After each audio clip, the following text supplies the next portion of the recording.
Have you ever noticed in certain genres of literature, and film for that matter, that writers tend to use the same types of characters again and again? For example, when I was first reading Harry Potter and falling in love with the boy wizard and getting to know his new best friend Ron, I couldn't help but think this felt familiar in terms of the friendship between my other good friend Frodo and his friend Sam, who goes along with him on the journey. So both Ron and Sam, I think, fall under what we call an archetype of that devoted best friend, traveling companion, offers a little bit of comic relief, and wins over the heart of the reader.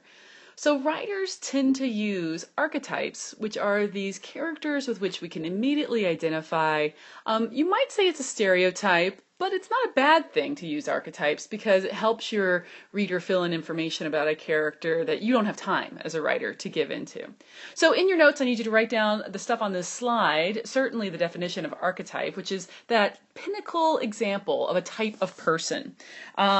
Writers will dip into that archetype pool again and again, depending on their genre, to move their story along and satisfy the audience. Over here, I have a whole bunch of different types of archetypes that popped into my brain as I was typing up this slide. I'd write down like 5 or 6 of them that jump out at you. We have the traditional ones at the top, the hero, the temptress, the sage old man.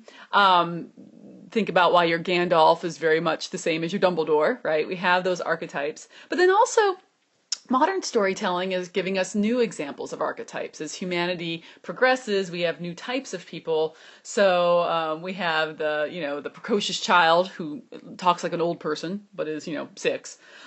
We have the socially awkward gamer, right? We have that type.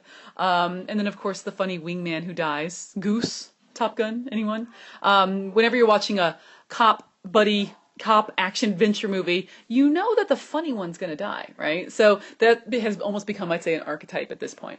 So archetype, we understand that these are character types that writers are going to use. One way to think about archetypes is a human zoo. So if I had a zoo filled with humans, and think of that zoo map that you got when you were a little kid to navigate things, maybe over in one area I have, the young geniuses. And then in another area I might have, the dumb jock, or the homecoming queens would be next to them. Maybe in this other corner I have, the exhausted English teachers, whose fingernails are rubbed down to the nib from all the grading. Whatever kind of categories or stereotypes of people, you could put them all together and create archetypes for your creative writing. So there you go. There's your archetypes. Next time you're reading a story and you feel like you've met this character before, even though you haven't ever read the story, chances are you're dealing with an archetype. Again, not a bad thing. It helps us along. Just know what they are and that you can use them if you like.